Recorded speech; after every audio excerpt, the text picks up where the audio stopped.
The story of Dr. Doom. In a Romani caravan wandering the green valleys of Latveria, Victor von Doom is born. His mother, Cynthia, turns to dark magic to free her people from the cruelty and poverty inflicted by the local baron. But the power she gains comes through a demon, and it is not free. Her spell doesn't just strike at the baron's soldiers, it also claims the lives of every child in the village as the demon's payment. Branded as the one responsible for the disaster, Cynthia is chased into the forest by the grieving villagers who brand her a gypsy witch and is killed there. Werner reaches her only in time to hear her final words he will never share with his son.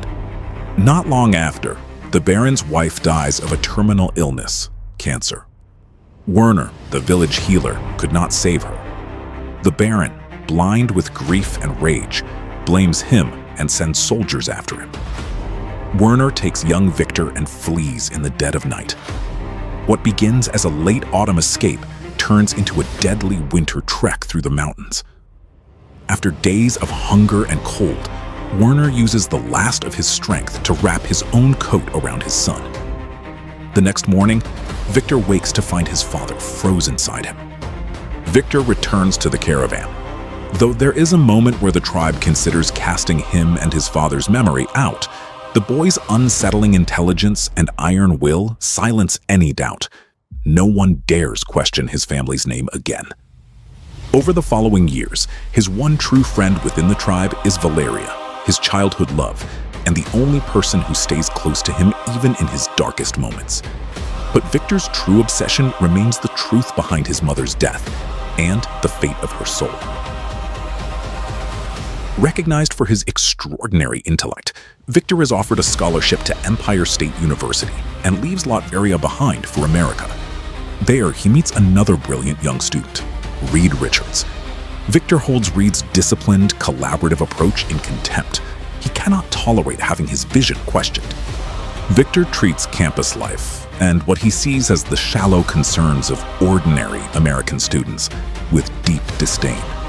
In secret, he begins work on an extraordinary device meant to pierce the layers of reality itself and free his mother's soul from the dark dimension holding it captive. One night, Reed lets himself into Victor's private workspace uninvited. He admits he can't fully understand the equations, but senses something may be wrong. Victor takes this as an insult and throws him out.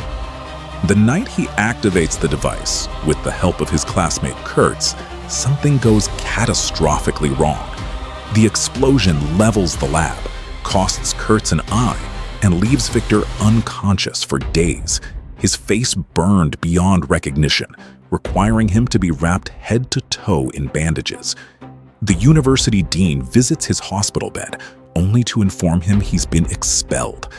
Victor barely reacts. He's already secured secret backing from the American military under General Masterson, who are eager to exploit his twisted genius for their own purposes.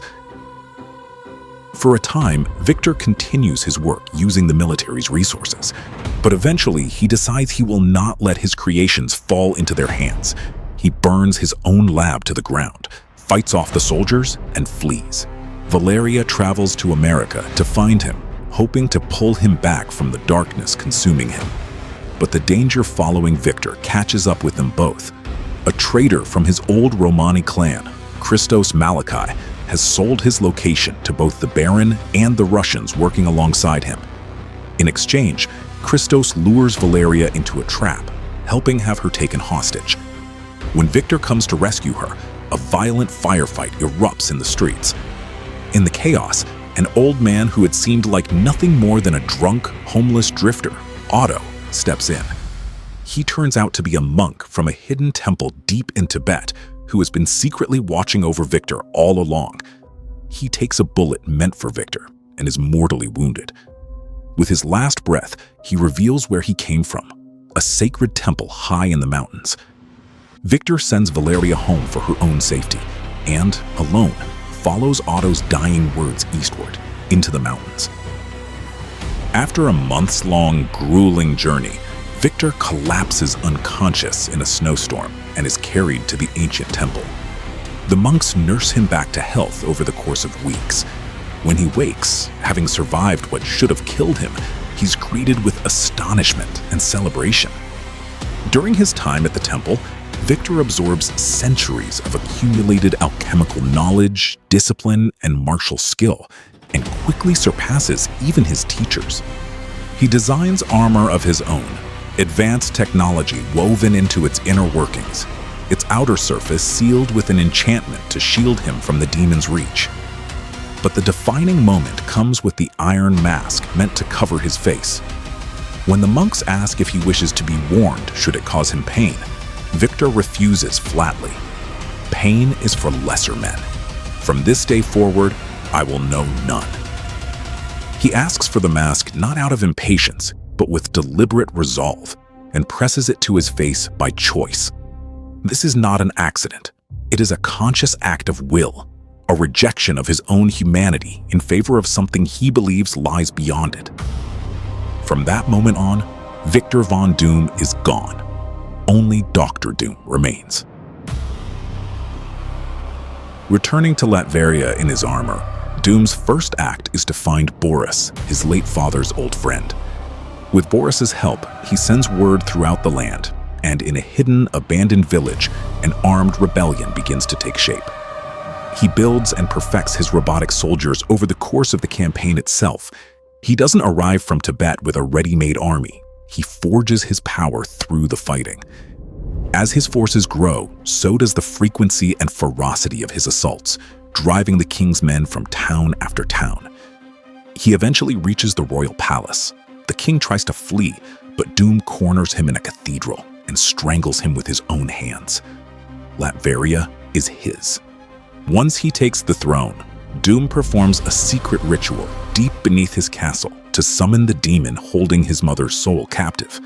Almost certainly, by classic depiction, Mephisto himself. The demon offers him a deal. Once a year, for one night, Doom may fight for his mother's freedom. But every time he loses, the people of Latveria will grow to despise him a little more. Within a few years, he'll be the most hated man in the country. And even if he wins, her soul won't be truly free, only moved somewhere beyond the demon's reach, meaning that, in a sense, the demon wins either way. Doom accepts the deal without hesitation. The end of the story, an unexpected truth. Throughout this entire account, the Victor Von Doom telling his life story to an American journalist inside his castle is not, in fact, the real Doom. He is a Doombot, programmed with the real Doom's memories and sincerely believing himself to be the genuine Victor Von Doom.